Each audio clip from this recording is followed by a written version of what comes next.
My name is Susan Johnson, and I am the parent of 2 students attending Denver Public Schools.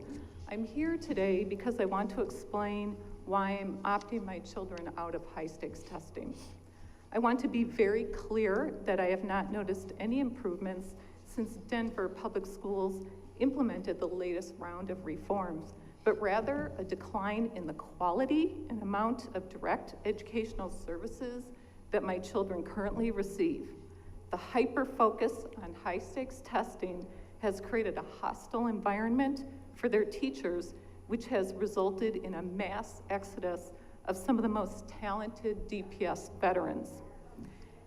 As I stated in my opt-out letter to the school, we believe that it is profoundly unfair to evaluate 50% of my children's teachers' performance on tests that have been deemed neither valid nor reliable and are merely an indicator of our family's socioeconomic status.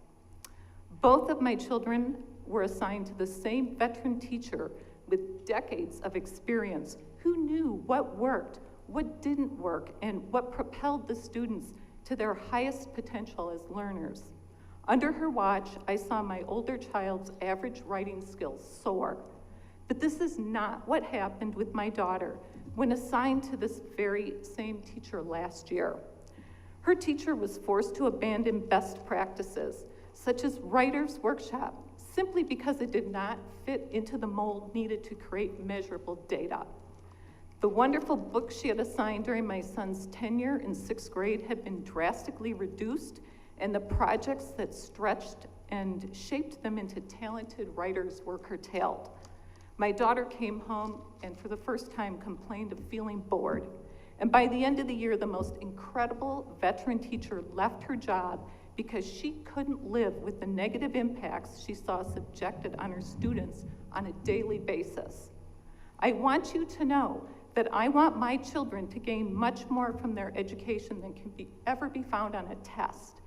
They are not college and career ready precisely because they are children. And students, teachers, and parents did not ask for these reforms. We never asked you to tie our children's scores to their teachers' jobs or to their schools' futures.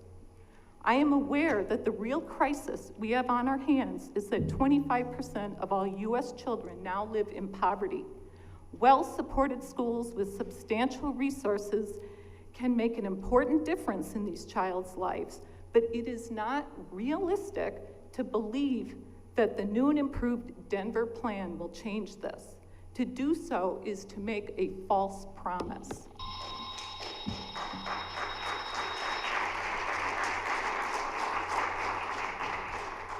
As our founding fathers drafted the Declaration of Independence, they agreed on the importance of public education and that by definition it should be funded by the public for the good of the entire nation.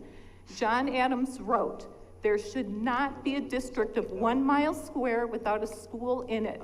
I'm sorry, Ms. Johnson. I just want to finish my sentence. Not funded by a charitable individual, but maintained at the expense of the people themselves.